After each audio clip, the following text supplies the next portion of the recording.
Boa noite. Hoje, dia 22 de julho de 2026. Nós vamos primeiro, bom, na mulher, na mística ocidental, hoje nós vamos tratar de Madame Guyon, mas ainda tem um finalzinho da Teresa d'Ávila para a gente finalizar, tá? Ainda tem um pouquinho de leitura dela para a gente finalizar, tá bem? Então, vamos lá.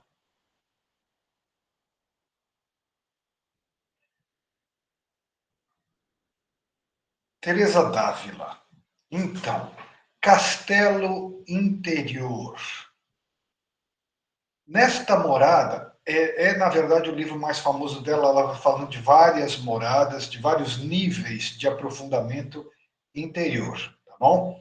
Então vamos lá. Castelo Interior. Nesta morada, só um momento.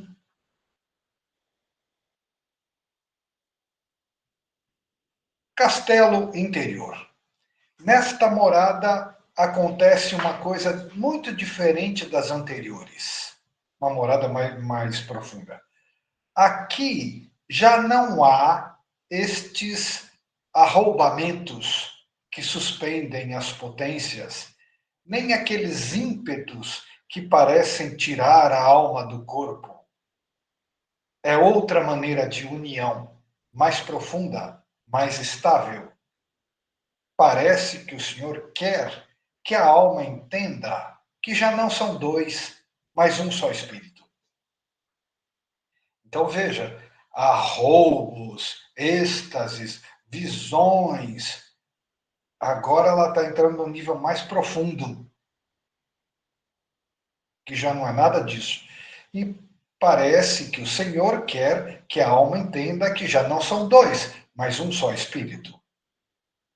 É como se a água da chuva caísse num rio ou numa fonte. Já não se pode dividir nem separar. Ou como duas velas que se unem tanto que a chama é uma só, ainda que depois se possam tornar a separar. Pronto. Então, no castelo interior é isso.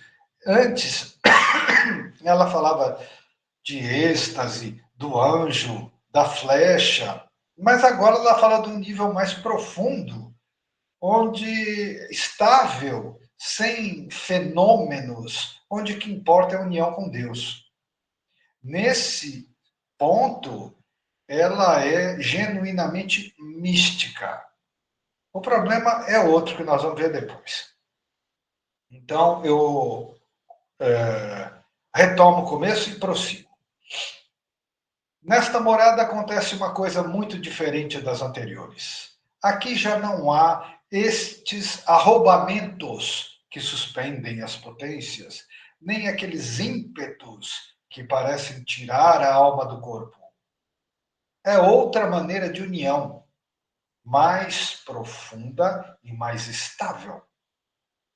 Parece que o Senhor quer que a alma entenda que já não são dois, mas um só espírito. É como se a água da chuva caísse num rio ou numa fonte. Já não se pode dividir nem separar. Ou como duas velas que se unem tanto que a chama é uma só. Ainda que depois se possam tornar a separar. Aqui eu prossigo.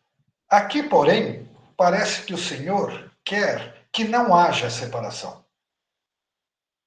A alma fica com grande paz, não por sentir sempre consolação, mas por uma certeza interior de que está em Deus e Deus nela.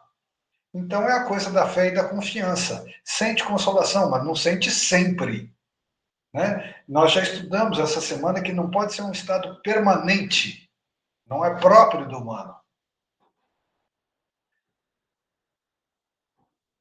Então, uma certeza interior de que está em Deus e Deus nela. Já não sou dois, um só espírito. Aí até aí é bem místico mesmo. Mas aí ela diz o seguinte: não penseis que por isso deixa de haver cruzes ou trabalhos. Antes, muitas vezes, os há maiores. Mas tudo é recebido com uma tranquilidade que não é natural. A vontade fica tão conforme com a de Deus que não quer outra coisa senão o que ele quer. Se quer que padeça, quer padecer. Se quer que sirva, serve. Se quer que seja desprezada, alegra-se. Não porque sinta gosto nisso, mas porque perdeu o querer próprio. Aí é que está o problema.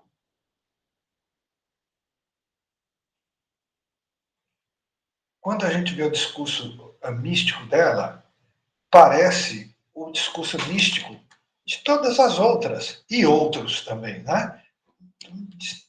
Discurso místico autêntico, dizendo que não, é a vontade de Deus, eu me esvazio de mim mesmo, né? E assim por diante. Agora, o grande problema é o seguinte: as pessoas que assumiram essa questão mística acabaram perseguidas pela igreja. Por quê? Porque nesse mergulho interior, a igreja, não ela em si, mas a igreja corrompida pelo poder, prostituída pelo poder, entendia então que todo esse caminho místico poderia levar a pessoa a não precisar da igreja. Isso atrapalhava o projeto de poder, que nós vamos falar bastante daqui a pouco. Tá? E Teresa d'Ávila está num momento, né, barroco e de controle absoluto da igreja. Então, ela tem um discurso místico interior, mas uma postura assim um tanto submissa. Então ela diz: se Deus quer que padeça, padece. Se quer que sirva, serve. Se quer que seja desprezada, alegra-se. Então ela vai justificar que Deus quer se expressar através da sua igreja. Então eu tenho que ser submissa à igreja. Tá? E então ela vai se adaptando ao ambiente da época. E nesse acaba ficando um discurso meio chato. Esse trecho é genuinamente místico, não é chato. Mas ele não é realmente vivido como ruptura, como foi em Marguerite Porret, em Ângela de Foligno e outras que a gente viu, que eram mulheres realmente de fibra, de coragem, e que diziam: quer matar, mata, quer queimar, queima. A verdade que eu acredito é muito maior do que a morte. Né? Então, aqui já é uma coisa, ainda tem o discurso místico, mas é uma coisa mais conformada, mais adaptada. Tá bom? Eu não morro de amores por Santa Teresa d'Ávila, até aí não é novidade nenhuma. Vamos mais adiante. É porque, na verdade, isso deve ter muito a ver com o meu histórico de outras vidas. Vamos lá. Outro texto de Teresa d'Ávila. Oração sem muitas palavras. Não penseis que está em muito falar o aproveitar-se a alma na oração. Não são necessárias muitas palavras para tratar com Deus, mas grande amor. Bom, Jesus também falava que não precisava de muitas palavras. Se quando rezais o Pai Nosso, entendeis quem é aquele a quem falais e quem sois vós, basta uma palavra para vos deterdes nela muito tempo. Muitas vezes me recolho considerando apenas que ele está dentro de mim, e isso me basta. Não vos peço que penseis muito, mas que ameis muito. E o que mais desperta o amor não é o muito discorrer, mas representar-vos que estáis diante de quem vos ama. Se o entendimento se cansar, não o forceis. Ficai ali com uma simples atenção amorosa. Não é necessário buscar pensamentos elevados, basta olhar para ele. Então, oração sem muitas palavras, remete discretamente ao silêncio interior, mas trata também Deus como outro, como o amado, como é típico da fase medieval em diante. É diferente dos antigos, dos patrísticos e das mulheres da antiguidade. É diferente. Tá? Tem um núcleo fortemente místico, mas também tem que ver que eu escolhi os textos místicos. É isso. E veja que eu escolhi poucos. Tá? Então, tem, o misticismo está vivo, mas ele está um pouco submisso à cultura da época. Nós vamos ver daqui para frente problemas mesmo. Então vamos ver.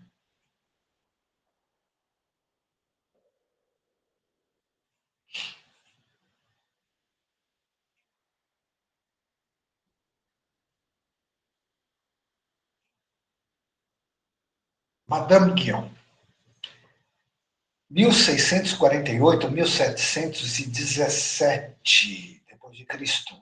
Essa época é um pouco antes da Revolução Francesa. Estão acontecendo um monte de coisas que vão culminar na Revolução Francesa. Então vamos lá. Madame Guion. Nasceu Jean-Marie Bouvier de Lamotte.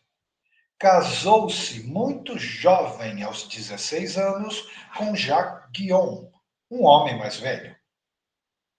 Ficou viúva aos 28 anos.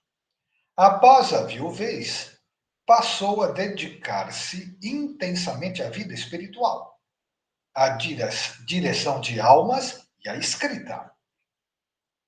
Mas nunca ingressou formalmente numa ordem religiosa, nem professou votos monásticos. Foi leiga durante toda a vida. Então, ela era uma alma rebelde, porque ensinava a vida espiritual, mas não se submetia a ordem nenhuma. Uma pessoa muito interessante. Foi a principal figura associada ao chamado quietismo na França do século XVII. Esse quietismo chegaria muito forte na França depois da Revolução Francesa, até o círculo ocultista do papis, daqueles seguidores do Filipe de Lyon e tudo mais. Então, ela foi a principal figura associada ao chamado quietismo na França do século XVII. Sua proposta de oração simples, abandono total da alma à ação divina, sem esforço discursivo, sem busca de consolação, sem apropriação espiritual. Bom, mas essa oração simples, a própria Teresa d'Ávila acabou de defender. Então, o problema não é a oração simples, é como ela foi interpretada e como ela foi apresentada. Madame Guion apresentou, ela não era radical, mas em relação a Teresa d'Ávila, ela foi interpretada como radical. Abandono total da alma à ação divina, sem esforço discursivo, sem busca de consolação, sem apropriação espiritual. Isso foi interpretada por muitos como perigosa passividade teológica. Vamos ver se o texto explica, se não eu explico daqui a pouco. Qual foi o problema? O problema era, basicamente, não depender da igreja. Tá? Bem, O chamado quietismo, cuja forma mais explícita havia sido ensinada por Miguel de Molinos, foi condenado em 1687 por Papa Inocêncio XI. Afirmava em formulações extremas, porque Miguel de Molinos era radical e foi condenado. Ele afirmava que a alma perfeita deveria permanecer numa inatividade absoluta, indiferente até mesmo às próprias ações morais exteriores. Aqui é que surge o problema. Primeiro, ficar numa inatividade absoluta. Então, não preciso da igreja. Uma inatividade que é indiferente às ações exteriores morais. Eu não me abalo nem pelo bem nem pelo mal. Isso me dá liberdade de praticar o mal sem me sentir condenado. Eu posso ser, por exemplo, devasso, sem o menor problema. Tá? E isso incomodou a igreja. Mas incomodou muito mais esse silêncio interior não precisar da igreja, de sacramentos e de nada. Aí foi complicado. Tá? Então, vamos adiante. Infelizmente, não é meu assunto predileto, mas mais uma vez eu vou ter que falar bastante sobre política. Então, o Miguel de Molinos, a Madame Guion seguia Miguel de Molinos, mas de uma maneira muito discreta. O Miguel de Molinos afirmava, em formulações extremas, ele era radical, que a alma perfeita deveria permanecer numa inatividade absoluta, indiferente até mesmo às próprias ações morais exteriores. Guion nunca se identificou formalmente com essas teses radicais. Contudo, sua ênfase no puro amor, no abandono sem interesse, na passividade da alma diante de Deus, foi considerada suspeita. Abandono sem interesse, passividade da alma diante de Deus, puro amor. Nós já vimos isso em Marguerite Porret, que também foi considerado uma ameaça. Seus escritos circularam amplamente e provocaram forte reação. O conflito tornou-se público quando Jacques Benin Bossuet se opôs a ela, enquanto François Fenelon procurava defendê-la em termos moderados. A controvérsia culminou em censura de proposições associadas a Fenelon em 1699, o que indiretamente consolidou a derrota do círculo espiritual ligada a Guion. Eu vou explicar melhor. Ela foi presa por anos na Bastilha, 7 anos, e depois mantida sob vigilância. Não rompeu com a igreja, não fundou o movimento, não proclamou rebelião. Ela era simplesmente uma cristã independente. Permaneceu em silêncio e submissão formal. Ela nunca foi submissa. Submissão formal. Ela aceitou se calar, já que não tinha jeito. Mas ela nunca foi submissa. Nunca. Agora vamos comentar um pouquinho. O que é que aconteceu? Diz que ela foi perseguida por esse Bossuet. Esse Bossuet era um bispo ligado ao Luís XIV, o rei absoluto do absolutismo. O Estado sou eu, essas coisas. Quem pediu a cabeça da Madame Guion foi o Luís XIV, junto com esse Bossuet, que era bispo ligado a ele. O Luís XIV, para ter um controle absoluto, ele queria a unidade religiosa, porque a Europa toda estava ameaçada pela reforma, pelo protestantismo. Então, qualquer desvio era considerado como inimigo. Não era inimigo do Cristo, era inimigo do poder. Então, o problema foi o absolutismo de Luís XIV. Então, para que o rei pudesse dizer l'État c'est moi, o Estado sou eu, então todos teriam que ter uma submissão absoluta à igreja. Ela não era nem sequer, nem fundou movimento nenhum, ela era uma cristã independente. É isso que ela era.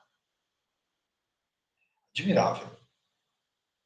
Então a gente vai vendo que através da história do mundo, o Cristo é realmente inimigo, o inimigo do poder.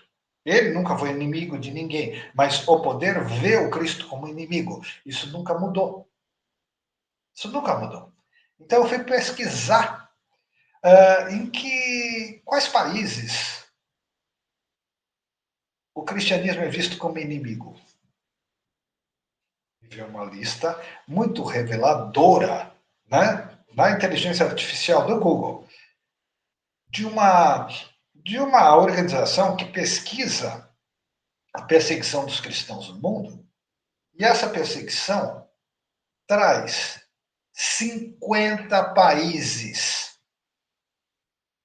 dos quais 15 perseguição extrema e violenta. Mata 100, 200, como aconteceu aí essa semana. 15. E outros 35 de perseguição severa, altíssima, onde entra, então, China, Nicarágua, Coreia do Norte está na extrema. Então, 50 países. Então, o Cristo é visto como subversivo. O amor é subversivo. Então, ele é inimigo do poder. O poder o vê como inimigo. Sempre foi assim. E aí que está acontecendo a mesma coisa com o Luís XIV. No círculo do poder, como o poder devora a si mesmo, vai culminar com a Revolução Francesa. Eles lutam entre si, mas continuam a mesma perseguição, né, ao espírito de independência absoluta, que é o Cristo. Isso incomoda profundamente. Então, Madame Guion foi presa na Bastilha, na famosa Bastilha, por 7 anos. Porque ela pregava uma espiritualidade interior. O crime dela foi esse. Ela optou por ficar em silêncio.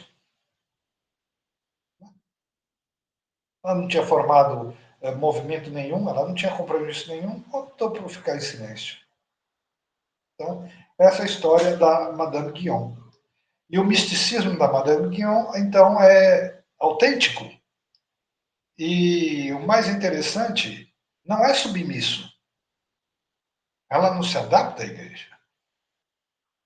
Né? Mas ela nunca teve contra. Esse é que é o problema. Ela nunca esteve contra. Marguerite Porret também não esteve pronta contra. Ângela de Fonino não esteve, não esteve contra. Perpétua, lá atrás, no começo, não esteve contra. A interpretação deles que o amor verdadeiro é subversivo. E sempre foi assim, até hoje. Eu citei China, Nicarágua, Somália, Nigéria, Coreia do Norte, vai longe. Bom, muito bem. Então, vamos ver agora o que a ameaçadora e perigosíssima Madame Guion tem a dizer.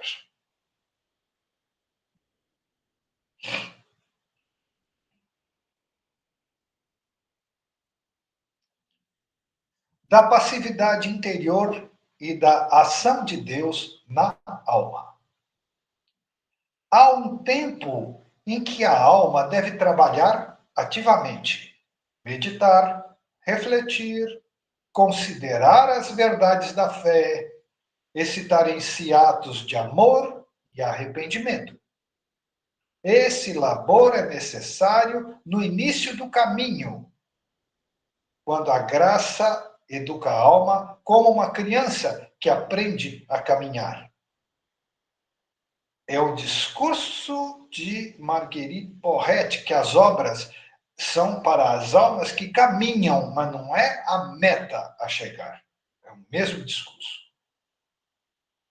Há um tempo em que a alma deve trabalhar ativamente, meditar, refletir, considerar as verdades da fé, excitar em si atos de amor e arrependimento. Ela nunca negou tudo isso. Esse labor é necessário no início do caminho, quando a graça educa a alma como uma criança que aprende a caminhar. Mas chega um momento em que Deus pede algo mais simples e mais profundo.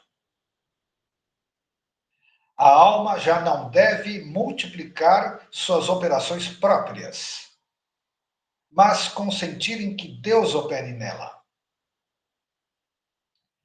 Assim como a terra não produz fruto por esforço próprio, mas por receber a ação do sol e da chuva, também a alma deve aprender a receber. Essa passividade não é inércia nem negligência. Não consiste, ela esclarece, não consiste em abandonar os deveres, nem em desprezar as virtudes, nem em suspender a vigilância moral, aquela radicalismo do Miguel de Molinos. Não abandonar os defeitos, não desprezar as virtudes, nem suspender a vigilância moral. Trata-se de cessar as agitações interiores que provêm do amor próprio, egoísmo, e do desejo de sentir-se, agir, autoglorificação. A alma deixa de buscar em si mesma a fonte do progresso espiritual e reconhece que tudo vem de Deus. Quando se recolhe em silêncio amoroso e permanece fiel a esse recolhimento, Deus age de maneira mais pura do que qualquer esforço humano poderia produzir. Deus age e não precisa do esforço humano, mas ela já disse lá em cima que o esforço era caminho.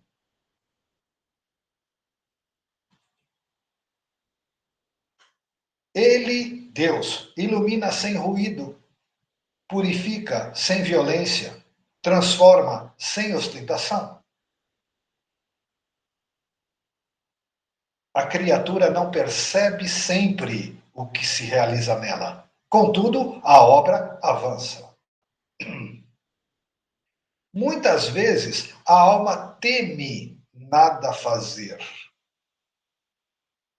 porque não sente movimentos sensíveis ou pensamentos elevados. A alma fica inquieta por se aquietar, quietismo. Então, a alma tem medo, teme nada fazer. Não sente movimentos sensíveis ou pensamentos elevados. Porém, é justamente nesse estado simples e obscuro que a ação divina é mais profunda. Deus trabalha nas raízes, enquanto a alma permanece tranquila na fé, na entrega, na renúncia. Quanto mais a alma se esvazia de si mesma, mais espaço concede à plenitude de Deus. Quanto menos procura operar por si, mais eficazmente é operada. Não se trata de extinguir a vontade, mas de uni-la tão perfeitamente à vontade divina que já não haja resistência, nem apropriação. Minhas obras, minha vida, nem resistência, nem apropriação. Assim como uma criança se abandona confiante nos braços de sua mãe, sem calcular o caminho nem dirigir os passos, também a alma deve deixar-se conduzir pela graça. Essa confiança simples é mais poderosa que muitos raciocínios. Nesse estado, a oração torna-se quase contínua, não por multiplicação de atos, mas por permanência interior. A alma já não alterna entre presença e ausência, vive numa adesão habitual, portanto, um estado já muito avançado, porque a gente oscila muito entre presença e ausência. Essa adesão silenciosa, embora pareça pequena aos olhos do mundo, é grande diante de Deus, porque em Deus tudo é obra sua. Então, esse é o primeiro texto. O que é que eu vejo nesse texto? Misticismo autêntico interior e zero ameaça ao sistema. Mas foi interpretado como uma ameaça. Por quê? Porque é o discurso verdadeiro. Porque o misticismo dela não é falso, não é retórico, é vivido. E isso é interpretado como uma ameaça. Espantoso! Eu acabei de mostrar o texto. Não tem ameaça nenhuma. Uma criminosa para passar 7 anos na Bastilha porque escreveu isso? É inacreditável. Né? Então vamos lá.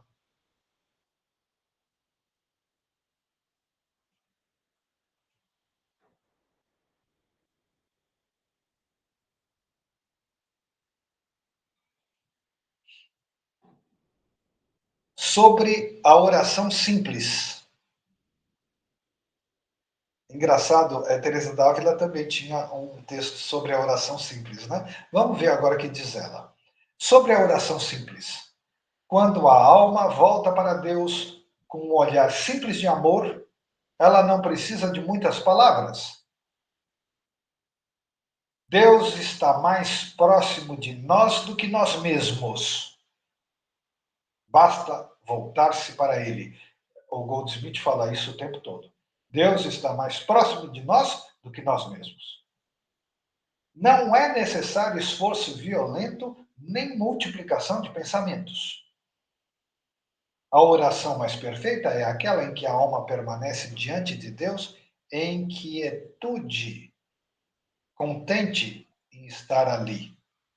Em quietude, em serenidade, não é lutar com a mente nem nada disso. É entrega. A oração mais perfeita é aquela em que a alma permanece diante de Deus em quietude, contente em estar ali. Assim como um amigo permanece em silêncio junto de outro amigo, satisfeito apenas com sua presença, assim a alma pode permanecer diante de Deus em amor simples. Se pensamentos surgirem, não deve lutar contra eles com inquietação. Lindo, ela viu isso com clareza, é raríssimo alguém falar isso. Para não lutar com a mente, que quietude não é isso. Então ela diz: se pensamentos surgirem, não se deve lutar contra eles com inquietação. Basta voltar-se suavemente para Deus, como quem retorna ao centro. Pouco a pouco, a alma aprende a permanecer em um silêncio cheio de amor, onde Deus mesmo se torna a sua oração.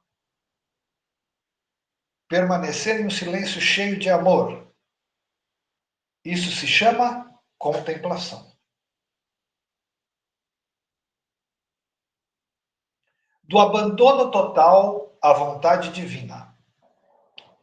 É necessário abandonar-se inteiramente à condução de Deus, sem reservar para si escolha nenhuma. Enquanto a alma deseja determinar seu próprio caminho, permanece inquieta, mas quando consente ser conduzida, encontra descanso. Esse abandono não é indiferença fria, mas adesão viva à vontade divina em tudo que se apresenta. consolação ou aridez, luz ou obscuridade, atividade ou repouso. A alma não deve procurar estados elevados nem fugir das provações. Deve aceitar cada condição como um meio ordenado pela providência para a sua purificação.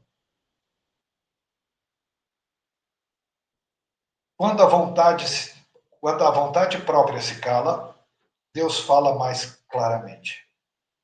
Quando o amor próprio se retrai, o amor divino se expande. A alma verdadeiramente abandonada renúncia. A alma verdadeiramente abandonada nada retém para si. Oferece suas alegrias e suas dores, suas luzes e suas trevas. E nessa entrega contínua, encontra uma liberdade maior do que qualquer autonomia poderia dar. Então vejam, nessa entrega, a alma renuncia, nessa entrega contínua, encontra uma liberdade maior do que qualquer autonomia poderia dar. Então, o exercício do silêncio interior, da quietude, dá uma liberdade, essa liberdade não é desejada pelo poder. Então, se a gente olhar superficialmente, o discurso dela é praticamente o mesmo da Teresa d'Ávila. Só que Teresa d'Ávila era adaptada e submissa à igreja. O dela, como não é, foi interpretado como uma ameaça. Agora vejam que criminosa, perigosíssima é a Madame Guion. Vai ser presa 7 anos na Bastilha. Não foi queimada, porque nessa época já não se queimava pessoas. Senão, certamente.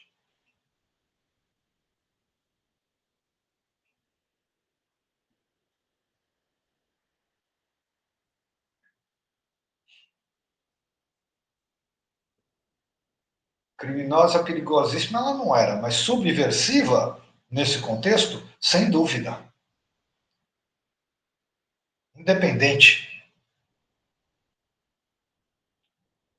A oração do simples olhar. Há uma oração ainda mais simples que todas as outras. É voltar-se do coração para Deus com um olhar de amor. Nesse olhar, a alma não procura dizer nada nem compreender nada. Ela se contenta em permanecer voltada para Deus. Olhar é foco de consciência. Claro que não vai ver Deus, porque Deus não tem forma. Então, vou repetir. Há uma oração ainda mais simples que todas as outras. É um voltar-se do coração para Deus com um olhar de amor. Nesse olhar, a alma não procura dizer nada, nem compreender nada. Ela se contenta em permanecer voltada para Deus. Quando o amor é puro, ele não busca nem consolação, nem experiência. Ele, o amor puro, quer apenas Deus. Assim a alma deixa, pouco a pouco, todas as suas próprias operações. Ela não quer agir por si mesma, mas deixa Deus agir nela. Então a oração já não é algo que a alma faz. É Deus quem ora nela. A alma permanece em uma quietude profunda, como uma criança nos braços de sua mãe, sem inquietação e sem esforço. Aqui, então, nós temos um discurso parecidíssimo com o do Joel Goldsmith. Voltar-se para Deus.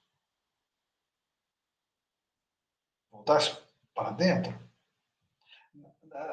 Nesse olhar, nesse foco da consciência, a alma não procura dizer nada nem compreender nada. Não é a mente racional que compreende Deus. Ela se contenta em permanecer voltada para Deus, em contemplação. Quando o amor é puro, ele não busca nem consolação, nem experiência. o Goldsmith chama efeitos no mundo material, nem consolação, nem experiência. Ela quer apenas Deus. Goldsmith fala isso com toda clareza.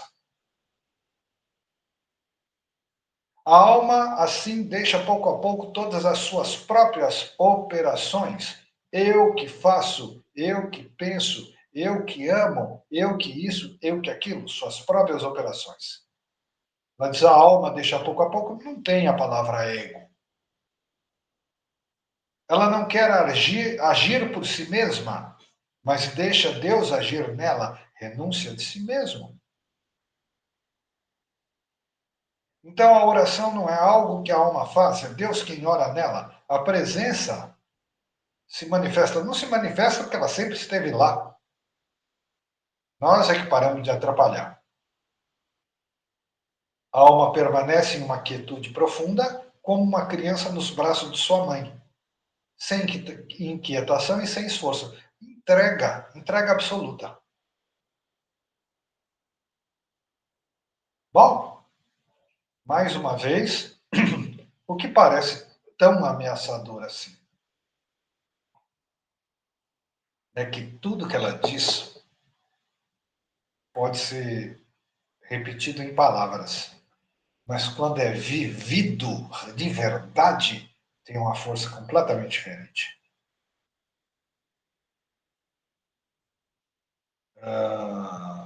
Então, por exemplo, Teresa d'Ávila tinha arroubos, visão do anjo, dizem que ela levitava, uns 2 palmos do chão, etc. Mas fenômenos não dizem nada. Então, num nível mais profundo, a explicação é muito boa, mas não parece tão vivida assim. Né? Enquanto que aqui é tão vivida que gera uma reação inacreditável. Né? Nossa, cada texto tão ameaçador, não é mesmo? Por quê? Porque fala de liberdade e de autonomia espiritual? É isso mesmo. Então, vamos lá.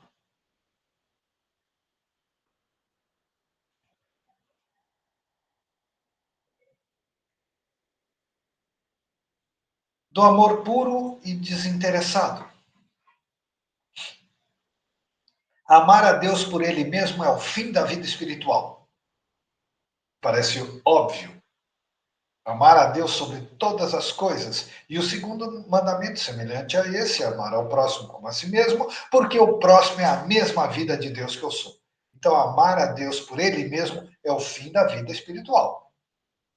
Enquanto a alma busca consolo, ainda ama a si mesma em Deus. O Goldsmith fala, enquanto a alma está procurando efeitos, ela ainda ama a si mesma em Deus. O amor puro começa quando se ama a Deus, mesmo na ausência de toda a doçura sensível, quando você abre mão de resultados. É preciso consentir em permanecer na obscuridade, se tal for a vontade divina. Não se deve medir o progresso espiritual pelas consolações recebidas pelos efeitos, mas pela fidelidade em amar sem apoio visível. Está aqui um nível mais profundo de espiritualidade. Não são resultados. Fidelidade em amar sem apoio visível, sem exigir garantias, explicações. Como eu falei do chamado de Mateus, que ele diz, segue-me, e levanta. Ele levanta de si mesmo, sem argumentações, sem pedir garantias, explicações, nem nada. Então aqui ela diz, não se deve medir o progresso espiritual pelas consolações recebidas, efeitos, mas pela fidelidade em amar, sem apoio visível. Amar incondicionalmente. A alma que ama puramente deseja que apenas que Deus. A alma que ama puramente deseja apenas que Deus seja o que é e que sua vontade se cumpra. Evangelho, renuncie a si mesmo, faça-se a tua vontade. Esse amor desinteressado purifica profundamente. Ele arranca as raízes mais secretas do amor próprio, egoísmo. Não tem a palavra ainda na época. Ele arranca as raízes mais secretas do amor próprio, do egoísmo. A alma deixa de buscar recompensa, mérito, satisfação interior. Deseja somente que Deus seja glorificado, ainda que ela mesma permaneça esquecida. Porque a própria pessoa esquece de si mesma. Nesse estado, a oração torna-se silêncio amoroso. Já não é a criatura que opera, é Deus que opera nela. A alma consente, recebe, adere. E quanto mais se esvazia de si, mais se enche da presença divina. Discurso místico impecável e com a força de ser vivido. Madame Guion também era riquíssima, né?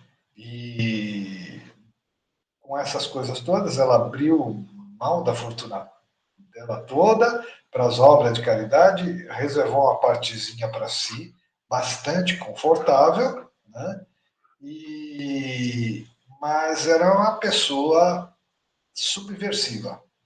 E aí nós vamos estudando os textos e vamos ver no que consiste a subversão de Madame Guion. Está aí. No fundo, ela fala mais ou menos a mesma coisa que Teresa d'Ávila. Por que uma é doutora da igreja e a outra é uma criminosa da Bastilha?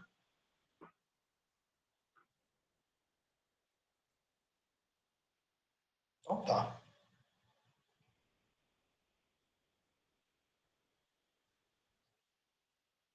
Bom, muito bem. Aqui nós encerramos a parte medieval, que já nem é medieval, já é barroco isso aqui. Né? Mas aí a gente. Não se pode dizer que Madame Guion é medieval, de jeito nenhum. É pré-moderna. Né? Então agora nós vamos entrar na modernidade. Finalmente nós vamos entrar na modernidade. Qual é o problema da modernidade? O que é que marca a passagem para a modernidade? A Revolução Francesa. Mais perseguições religiosas, mais mortes, mais guilhotina, terminando com o apogeu da razão humana colocada no centro do mundo, Deus é jogado de escanteio. A partir de então, na própria Revolução Francesa, muita perseguição e muita morte.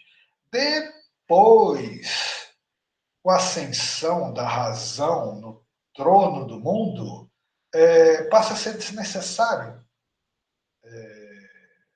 perseguir e matar. Basta desacreditar e ridicularizar. Nesse ambiente vão surgir outras místicas, mas com outro clima. Uma coisa mais recolhida, mais individual, porque não tem aceitação coletiva. Depois do apogeu da razão e o menosprezo e a ridicularização do misticismo, causa espanto que hoje em dia o cristianismo seja perseguido com violência extrema por 15 países, como eu falei, ou então com perseguição severa e altíssima, como mais 35. Então, 50 países assim, só de extrema e altíssima. Senão a lista é bem maior.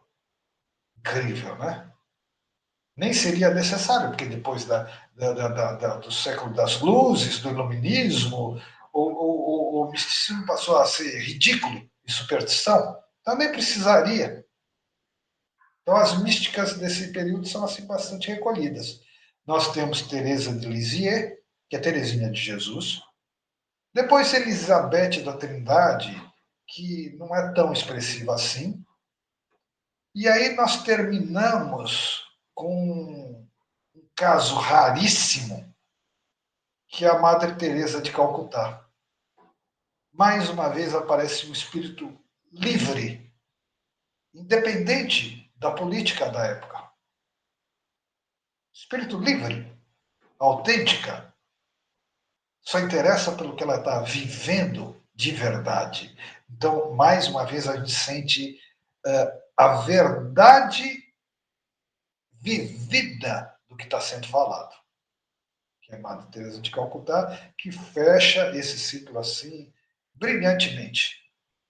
Mais uma vez, depois de tudo que a gente tem visto aqui, um espírito livre é sempre um espírito livre.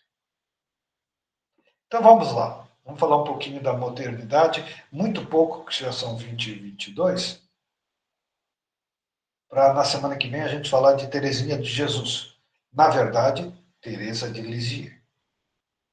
A modernidade, séculos XIX, início do século XX. Se o período pós-medieval foi marcado pelo enquadramento institucional da experiência mística, enquadramento à custa de violência, né? Foi marcado pelo enquadramento institucional da experiência mística, a modernidade introduz uma transformação mais silenciosa e profunda. Altera o próprio horizonte cultural. Após o iluminismo e as convulsões políticas inauguradas pela Revolução Francesa, após ali matar muita gente, foi muito complicado, mas depois disso, o centro simbólico do Ocidente já não é teológico. Teocêntrico passa a ser antropocêntrico. Com a exaltação da razão, o progresso científico, a organização estatal e a secularização progressiva, secularização quer dizer não religioso, progressiva, a mística não é formalmente suprimida. Tentaram com a violência da Revolução Francesa, mas não foi suprimida. A chama nunca vai se apagar, mas ela pode ser ocultada. A mística não é formalmente suprimida, mas deixa de ocupar o espaço central do imaginário coletivo, ou seja, o mundo cai numa descrença. Interessante, a Europa hoje ela é extremamente ateísta.